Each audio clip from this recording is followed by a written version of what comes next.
Halo semuanya, kita dari kelompok 3 ingin memberi suatu informasi kepada kalian semua loh. Jadi, kalian tahu nggak sih imunisasi itu apa? Jadi, imunisasi itu merupakan suatu proses pencegahan penyakit menular yang diterapkan dengan memberikan vaksin, sehingga bila suatu saat orang tersebut terpajan dengan penyakit, maka nggak akan sakit atau hanya mengalami sakit yang ringan.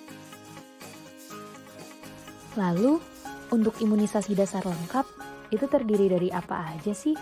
Dan waktunya kapan aja? Pertama, itu ada imunisasi hepatitis B, yang berfungsi untuk mencegah penularan hepatitis B dan kerusakan hati, serta dilakukan sebanyak 4 kali pada bayi usia 0 sampai 4 bulan. Yang kedua ada imunisasi BCG, yang berfungsi untuk mencegah penularan TBC dan dilakukan sebanyak 1 kali pada bayi usia 1 bulan. Yang ketiga yaitu imunisasi DPT, HB, HIV, yang berfungsi untuk mencegah penularan difteri, pertusis, tetanus, dan meningitis, serta dilakukan sebanyak 3 kali pada bayi usia 2 sampai 4 bulan.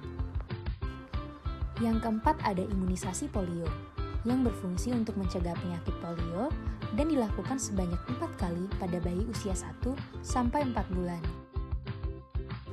Yang kelima ada imunisasi campak atau MR, yang berfungsi untuk mencegah penularan penyakit campak yang dapat menyebabkan pneumonia dan radang otak, serta diberikan sebanyak 1 kali pada bayi usia 9 bulan. Lalu, berdasarkan informasi yang sudah dijelaskan tadi, kenapa sih imunisasi itu penting? Karena dengan dilakukannya imunisasi, bayi atau anak kita dapat terhindar dari suatu penyakit atau wabah loh, sehingga penderitaan yang dirasakan seperti kecacatan atau bahkan kematian dapat dicegah. Bagi orang tua, imunisasi dapat menghilangkan kecemasan atau aspek psikologi yang disebabkan jika anak sakit. Lalu, imunisasi juga penting loh untuk meningkatkan derajat kesehatan masyarakat, eradiksi suatu penyakit, meningkatkan imunitas pada suatu komunitas atau suatu daerah, menciptakan bangsa yang kuat dan berakal, sehingga meningkatkan produktivitas yang tinggi dan untuk pembangunan negara. Kemudian, apa saja sih hambatan dalam pelaksanaan imunisasi saat pandemi? Hambatan yang dirasakan pada masyarakat. Yang pertama adalah kurang berminatnya masyarakat untuk melakukan imunisasi. Hal ini dikarenakan kondisi COVID-19 yang menyebabkan masyarakat takut untuk tertular virus COVID-19. Yang kedua adalah pelayanan yang kurang ramah dan kurang terampil dari pemberi imunisasi. Yang ketiga adalah masyarakat yang ingin diberi imunisasi di rumah saja. Hal ini juga dikarenakan kondisi COVID-19 yang menyebabkan mereka takut untuk keluar rumah. Kemudian, untuk hambatan yang dirasakan oleh layanannya, yang pertama adalah adanya hambatan pada akses pemberian layanan imunisasi. Hal ini disebabkan karena terdapat penghentian layanan imunisasi. Yang kedua adalah kekurangannya sumber daya akibat petugas pengelola dari program imunisasi dialihkan ke penanganan COVID-19. Dan yang ketiga, terbatasnya alat pelindung diri untuk imunisasi yang aman dan kekurangan komoditas. Lalu, bagaimana sih cakupan imunisasi di Indonesia sebelum dan setelah pandemi COVID-19?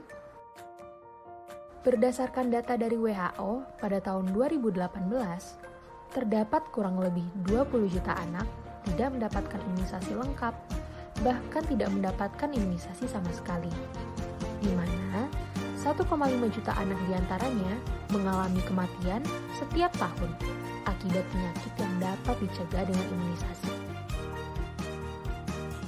Dari diagram ini, diketahui nih bahwa cakupan imunisasi dasar lengkap di Indonesia pada tahun 2011 sampai 2018 mencapai angka di atas 85%. Namun, pada tahun-tahun tertentu, cakupan tersebut belum mencapai target Renstra Kemenkes yang sudah ditentukan. Kurangnya cakupan imunisasi dasar lengkap ini semakin parah karena adanya pandemi COVID-19. Data analisis menyebutkan bahwa terjadi penurunan cakupan imunisasi sebesar 0,5 sampai 87% saat pandemi terjadi. Contoh penurunan cakupan imunisasi ini dapat dilihat dari cakupan OPV 4 sebelum dan sesudah terjadinya pandemi COVID-19 seperti yang ada pada diagram ini. Jadi, walaupun sekarang kondisinya masih pandemi, kalian jangan takut untuk imunisasi ya, karena udah ada pedoman pelaksanaannya nih, biar kita tetap aman dan terhindar dari COVID-19. Nah, ini dia nih ketentuan dari pelaksanaan imunisasinya, mulai dari ruangan, fasilitas, dan yang lainnya.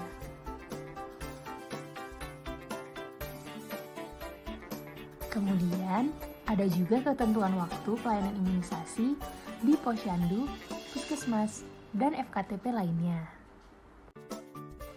Dan yang terakhir adalah hal yang harus dilakukan oleh petugas, yaitu melakukan screening COVID-19 pada peserta imunisasi, selalu menggunakan APD, dan tidak lupa untuk mencuci tangan sebelum dan setelah melakukan imunisasi.